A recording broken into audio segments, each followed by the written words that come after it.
మెదక్ జిల్లాలో 69వ స్వాతంత్ర దినోత్సవ వేడుకలు ఘనంగా జరిగాయి. సంగారెడ్డి పోలీస్ పరేడ్ గ్రౌండ్ లో మువ్వన్నెల జెండాను మంత్రి హరీష్ రావు ఆవిష్కరించారు. అనంతరం పోలీసు బలగాల గౌరవ వందనం స్వీకరించారు. స్వాతంత్ర సమరయోధులను సత్కరించారు. ఈ సందర్భంగా విద్యార్థుల సాంస్కృతిక కార్యక్రమాలు, శకటాల ప్రదర్శన అందరినీ ఆకట్టుకున్నాయి.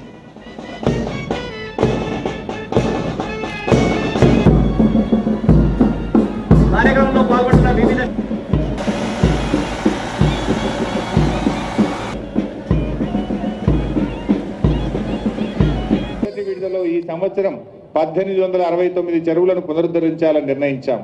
ఇందులో 1693 చెరువులకు మంజూరు చేయడం జరిగింది. వీటిలో 1300 చెరువుల పనులు వివిధ దశల్లో ప్రగతిలో ఉన్నాయి. వీటి పనులను వేగవంతం చేసి త్వరలోనే పూర్తి చేస్తాం. వచ్చే సంవత్సరం చేపట్టబోయే 2వ విడత మిషన్ కాకతీయ పనులకు సంబంధించిన గుర్తింపు ప్రక్రియ కూడా త్వరితగతిన చేపడతాం.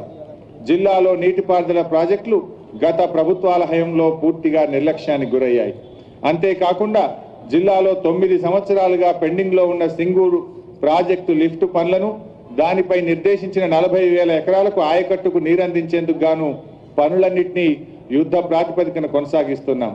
జిల్లాలో గత 8 సంవత్సరాలుగా పెండింగ్లో ఉన్న ఘనపూర్ ఆనకట్టు కాలువ పనులను, ఆధునీకరణ పనులను 24 కోట్ల రూపాయల జైకా నిధులతో చేపట్టాం. పనులు తుది దశకు చేరుకున్నాయి. గౌరవ ముఖ్యమంత్రి గారి హామీ మేరకు మిగిలిన ఘనపూర్ ఆనకట్ట పనులను ప్రభుత్వం జీవో నంబర్ 460 ద్వారా మంజూరు చేసిన 21 కోట్ల 63 లక్షల రూపాయల పనులను చేపట్టేందుకు టెండర్ల ప్రక్రియ ప్రారంభించాం.